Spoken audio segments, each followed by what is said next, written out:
it's very important to maintain this beautiful, wonderful green earth. You'll enjoy this interview, everybody. Giddy up.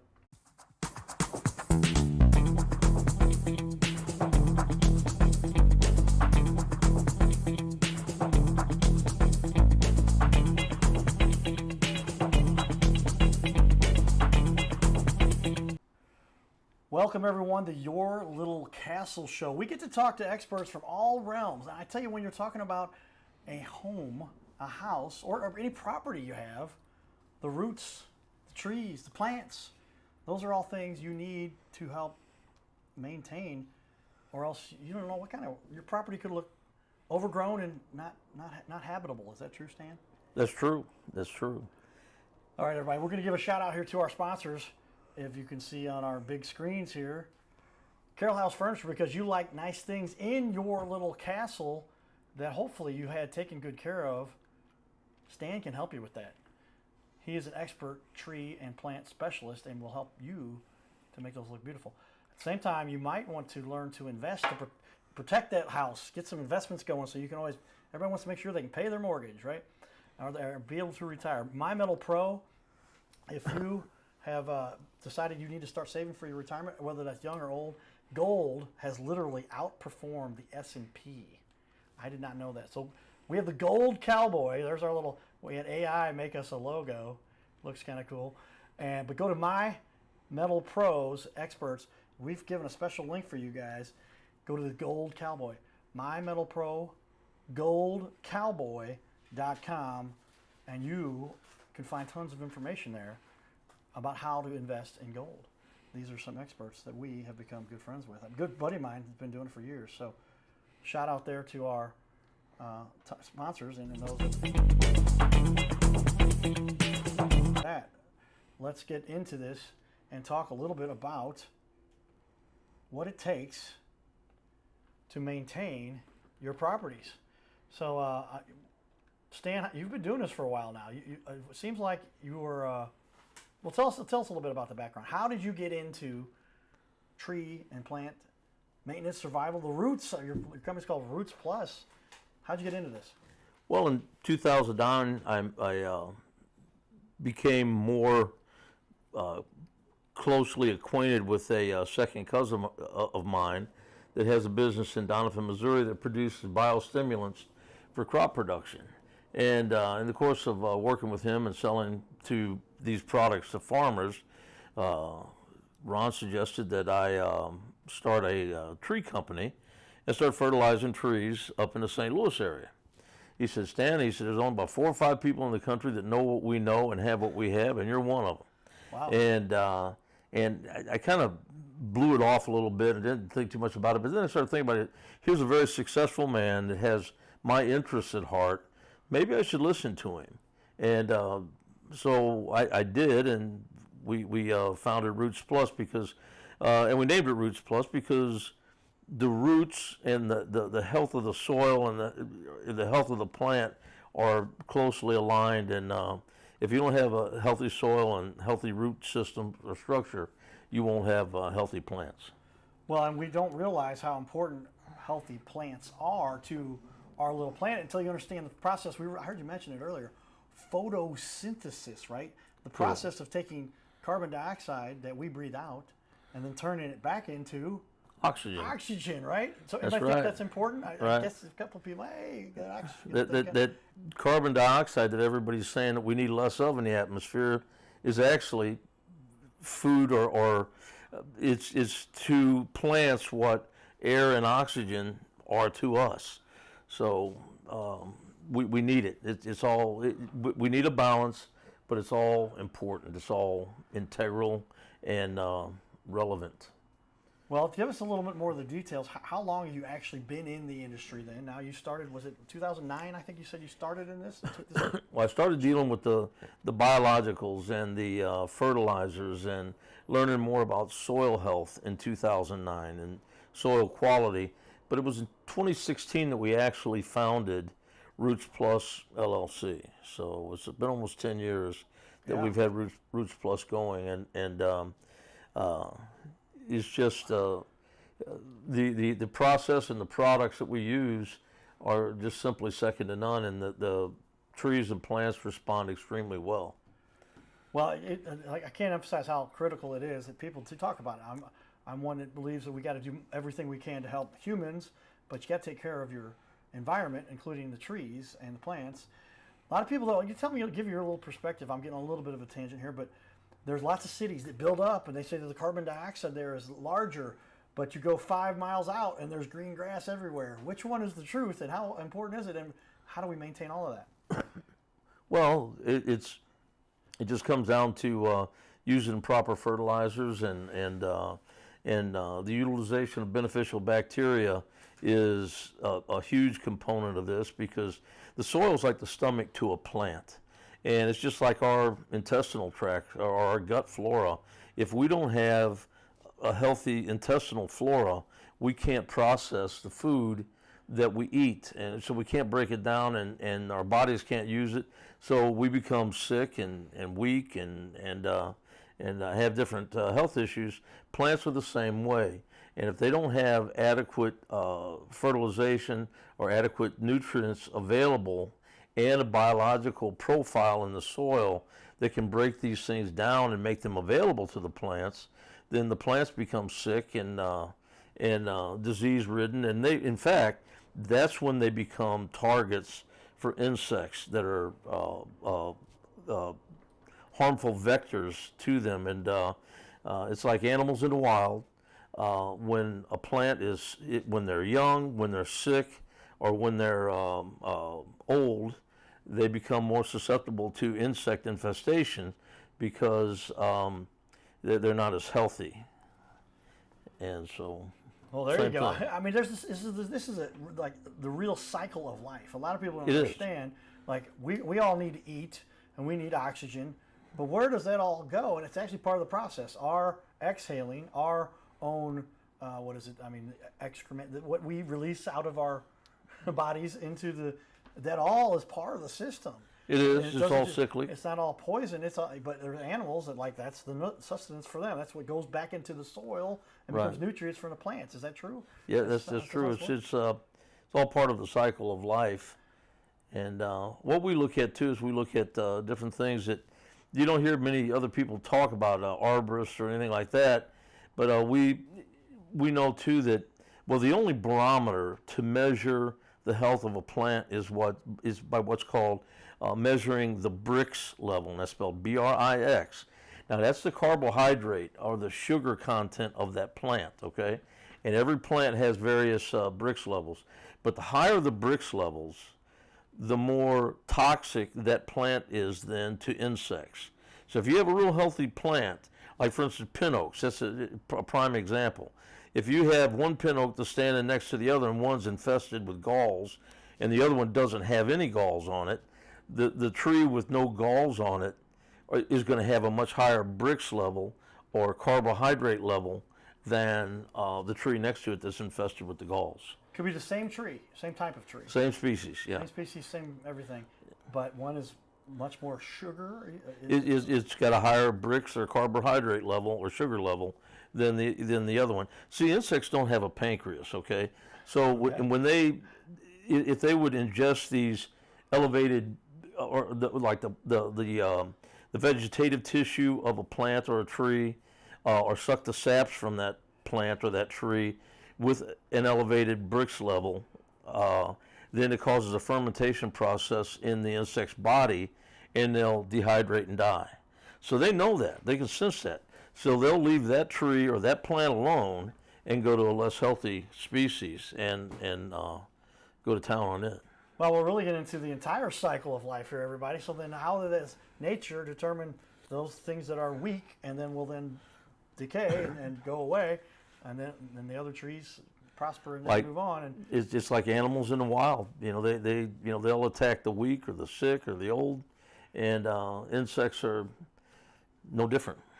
Interesting. All right, everybody, we're going to take a quick break here. Check out some fun stuff we've been working on in the community, and we'll be right back here in just a minute, have a little more discussion here with Roots Plus. Stan has helped us understand quite a bit more already. This is going to be interesting, everybody. Okay. Hey everybody, it's John Fogerty. Thank Oh, you. you're a heck of a musician on the side, right? Yeah, I'm going to sing a little bit later today, but not until after the golf. Right. Summit, great organization. We love you guys. Great interview we had. Yeah, we had a great time on the podcast. That was fun, man. That aired on ABC about 6 months ago. Yeah, probably 6 months ago. It was right fall, I think. So yeah, maybe a little more. Well, you guys do good work. Tell me why you love this event here. You're supporting Will. Yeah, so We'll Be Inspired golf tournament, veterans, first responders, 100% everything goes right back into it. So always support the best and try to take care of ours to take care of us. Thank you, guys. That's awesome. There we go. All right, everybody. We'll be back for more. Giddy up. Hey everybody, Cardinal Cowboy here. I want to invite all of you to be part of my new team. No, you don't have to put on a baseball uniform and be a super fan. Now, it would be a good idea to cheer for the Cardinals, the greatest team in the history of the National League. But I'm talking about the Gold Cowboy team. You know I love to help people follow their dreams and reach their goals in business and in life. So that's one of the reasons why I'm telling you about my friends at My Metal Pro. They help people like you and I acquire gold and silver with a membership that lets you safely buy, sell, and store gold and silver. They make it real easy to get started. My Metal Pro isn't like the big guys you see on network TV or the big coin shops that take a huge commission. So become part of my Gold Cowboy team. Scan the QR code or go to goldcowboy.com and check it out. Giddy up. Well, there you go. We get to a little bit of what's going on in our world. And I mean, first off, the sponsors there, I'm sorry, that we talked about there. That gold is obviously something that most people understand is a great commodity, but I love the support we get from the community. But that was John Fogerty, who was a guest on our show, and I am going to that charity event to help people with most of those involved with our military and those serving our country, PSD and suicide prevention. So another great organization in our community. Thanks for those guys. Let me partake in their golf tournament. I got to ride on the golf cart all day, everybody. I didn't have to actually show everybody my expert skills with hitting a golf ball, which may or may not be exceptional at certain times, right? Right. But right. we love that green environment, right? Like the golf courses, obviously, that's something that contribute to what we're talking about here. How many acres and acres and acres are there of green grass and all of that related to from the greenery that comes from golf courses, parks? And then That's right. Are you helping individuals, families take care of their homes, I guess, primarily? Primarily, and some businesses. There are a few businesses that we're working with, a few property management companies that we work with that like what we do. Cool. So that's a matter of how it goes. I did do a little research here to find out about you as a company. The BBB is a great place to check that out, but you can see on the big TV wall to our right, and I'm going to put up on the screen here for everybody. Take a look there. A+ on the BBB. That's nice. How's that make you feel that you have the BBB giving you such a high rating? Well, it's interesting and it feels great. But a funny story about that: the gal that got me set up with the BBB to list my business and have my business rated with the BBB used us to take down 2 trees in her yard, and she said they just gave her. She worried about them. I mean, she's stressed out about them, and then when she saw how we would lower the branches down and things like that, she came out and she said, "It's like poetry in motion."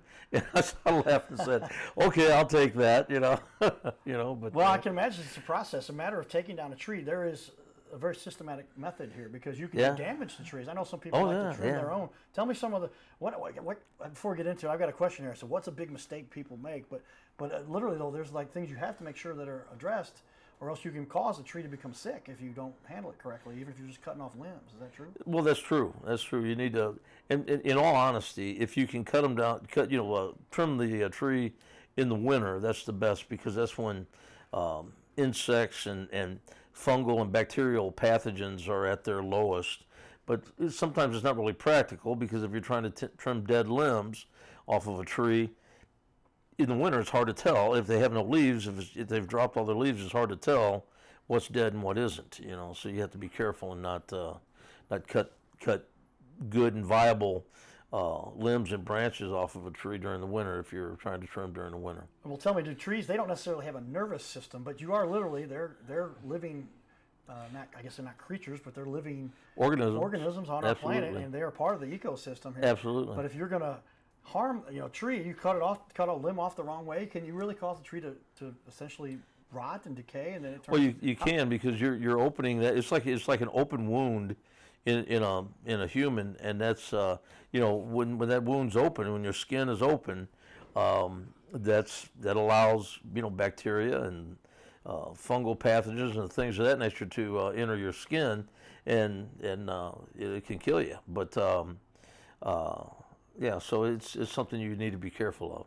Well, before I get into, I want to ask you a little bit about a breakdown, cost analysis. But I guess there's a certain amount of this type of work that you can, if I wanted to take pruning, for instance, of my bushes. We're not talking about trees now, because once you start talking about trees, you're climbing ladders, you're getting up into stuff, you fall down. That's something nobody should really take on their own. Right. I guess. But as a matter of routine maintenance for the average, like my mom, she's got some bushes. What would you advocate? What are some of the things that people can manage on their own? Well, big into flowers and that kind of stuff. If you contact us, there's a company we can have you call that can get you the products that we use, or provide you the products we use. But it's they can apply the right types of products and fertilizers that will help maintain the health and viability or vitality of that particular plant. And is there enough out there that you really do need to buy supplemental fertilizers, because our grass, our nutrients, our soil doesn't have enough of those nutrients in it? Well, that's absolutely correct. And a lot of people are using different herbicides on their soils and things of that nature. And some of these herbicides are actually antibacterial. They'll actually kill the biological profile of the soil, which retards soil health and development. Okay, yeah, well, that's something like this is a living organism. I like the way you say that. And a matter of, there are certain requirements, like they have to have carbon dioxide. They have to have, what are the biggest nutrients that a normal tree or plant needs? Is it well, the main zinc, or what kind of iron, okay. zinc, the right combination of N, P, and K, or nitrogen, phosphorus, and potassium. And we use all food grade components or fertilizers in that case. But we also utilize it's a proprietary blend of liquefied minerals that provide just tremendous nutritional benefit to the plants. And with each one of these minerals that are available in our products that we use, the plant will synthesize each one of those minerals and produce different enzymes, within the plant, which are beneficial to those plants. Yeah, I didn't realize, as you kind of cross over with regard to like when somebody says people need zinc, that's not some wild variant. That's the actual mineral zinc, right? Right. And iron and those things. And is there a crossover then? Plants have similar needs, and it's just as a matter of being an organism that lives on this planet, those are the things they need? Well, yes, but for humans, we can't necessarily process raw minerals like you would think that we would. But if these minerals are processed or synthesized through a plant, then they become usable for us. And that boils down to those enzymes I was talking about, and things of that nature. So. Well, we're getting a whole biology lesson here, everybody, about this is, like I said, the whole system that we're all part of here. You need to it needs to be treated delicately and with forethought to say, hey, don't destroy these kinds of things, revitalize, but also keep it in line with what we need on this planet. Carbon dioxide is a necessity, right? It is. For plants. It is. Just not in excess. No, and naturally, too much of anything can be a bad thing. But we're not there yet. So. Okay, good stuff. Well, we're going to take another quick break here and share with you a little bit of the community stuff we get to do. And this little montage is put together, kind of shows you what we've developed this whole little Cardinal Cowboy thing from. So take a second here and check this out. We had a little fun and lots of fun out in the community. So check out the Cowboy store here, everybody. His name is Carter Rethwich, but in St. Louis, he's known as the Cardinal Cowboy. He's a well-known fixture in the stands at sporting events in the Gateway City. He's one of its greatest cheerleaders, a super fan like no other. When he makes his rounds at almost every home game, He shares his love for sports with the rest of fandom with a smile, a cheer, some positive encouragement, and lots of selfies and pics. But the Cardinal Cowboy was born of a tragic incident. Rethwish was an aspiring athlete in high school and college. He dreamed of playing in the big leagues, but those dreams ended when he and 3 of his college friends were hit with a devastating crash by a 5-time drunk driver. One of his best friends died. Carter suffered a critical head injury. The trauma put him in a coma for 6 days. The doctors said he was never expected to function again. Those expectations never came true. He fought back and finished college. He was determined to prove the doctors wrong. Among other inspirations, it was his love of baseball that kept him going. And from his near-death experience, the Cardinal Cowboy emerged. His goal in life became to inspire others with positivity despite the odds, to help people believe in themselves and achieve their dreams. So after my coma, I realized that it was up to me if I was going to accomplish my goals, if I was going to reach my dreams. Despite what the naysayers would say, the people that were discouraging me, like they do everyone, it's up to me if I'm going to make it. Don't listen to the naysayers. It's up to you. You decide whether you're going to succeed, whether you're going to reach your goals. Dream, and then always, always chase your dreams. Never give up. Giddy up.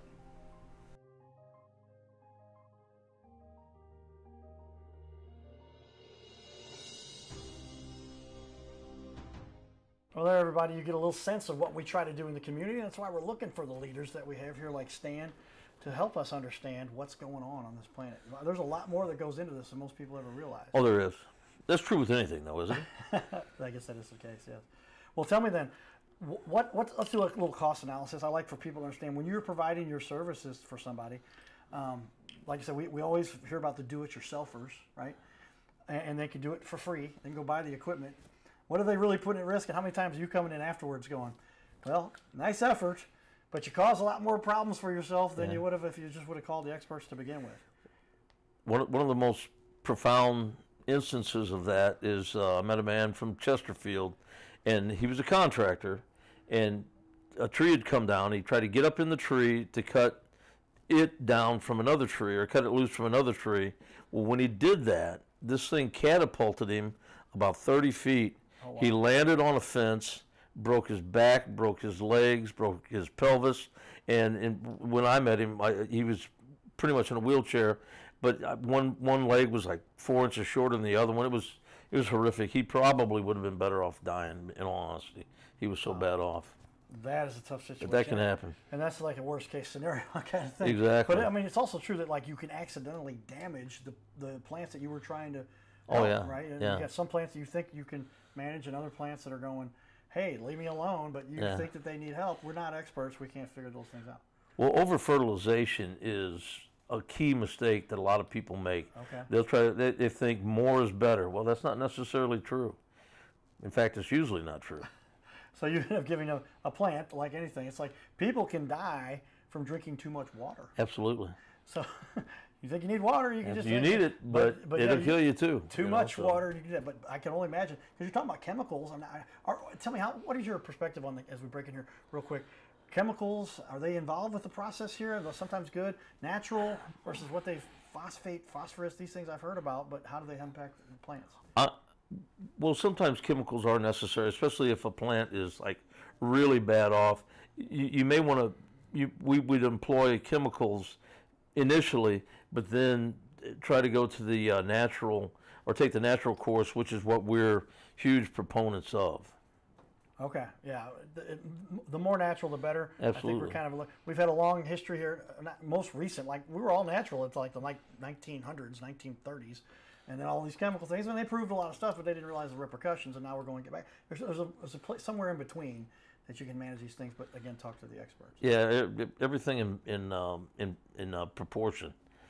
So. Okay.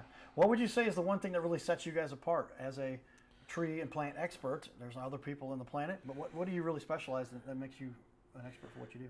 Well, it's a grouping of products that we use. Once again, nobody else in the area has what we have or uses what we use, and in fact, we're so certain of the efficacy of our products that if we're treating or fertilizing a tree, such as an oak tree for oak gall or an ash tree for the emerald ash borer, if our treatment process doesn't work, then we'll credit you back 100% of the money you spent on the treatment towards its removal if we remove the tree. And I give a fair market bid on that. I'm not gouging anybody, but since 2016, I've only had to enact that warranty 5 or 6, maybe 7 times. And you've had hundreds of instances of this. Absolutely. And doing this. Well, that's why I say, and there's so many variables. I can only imagine there's sometimes when they look like the right thing to do, but some other innate something happened Right. from the ground or whatever. There's so much that you don't control. Well, some of the 6 or 7 times that I alluded to, it was times when we were fertilizing a tree or treating a tree for like oak gall, and it became apparent after the 3rd or 4th treatment that tree wasn't going to respond well, and it was still declining in health. And so I give the customer at that point the option of applying what they'd paid me up to that point towards the removal of the tree, because there's no sense of wasting time and throwing good money after bad. Gotcha. Makes sense. Yeah. Well, you're just doing everything necessary in the evaluation, and it's hard to predict nature and all the things that are involved there. Right. Although I can tell you know so much more than the average person does. Obviously, you can't help but figure out what's going to happen there. And ultimately, sometimes you have to. Here's another alternative, and we've got to take that out or whatever it might be. Right. That's true. Okay. That's true. As we finish up the first half hour here, everybody, lots of great information here. What is the biggest mistake that people make, especially a homeowner? There's lots of Waiting things that- too long.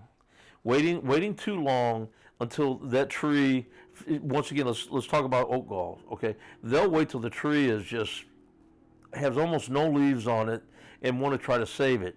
No, as soon as you see that tree developing galls, that's when we need to treat it. That's when we need to help. Get to it, because it's easier to keep that tree or turn it around at that point than it is to almost bring it back from the dead. That makes a lot of sense. Yeah. How many times in life do we wait too long to deal with the problem? Write that one down, everybody. Address the issue early on, no matter what it is, but especially when you're talking about your beautiful plants and trees, or shrubbery. You put a lot of time and money on these, and they make your world look beautiful. They provide that much necessary oxygen too. I don't know if they'll impact that dramatic display. We're pennies on the dollar. It's pennies on the dollar to save them as opposed to cutting them down. So, like we say, keep your tree and save your cash. There you go, ladies and gentlemen. I had not thought about that analysis, but when we talk about a cost analysis, to give it nutrients, to manage it properly, to keep it around, rather than when you got to pay somebody to come in and cut it down. Right. That gets you'll do that too, but it gets to be very expensive. It's the second option instead of the first. It does. All right, everybody, stay tuned for more. This is the Your Little Castle Show. We're going to do another half hour here with our guest, Stan. We'll be back in a minute. Giddy up.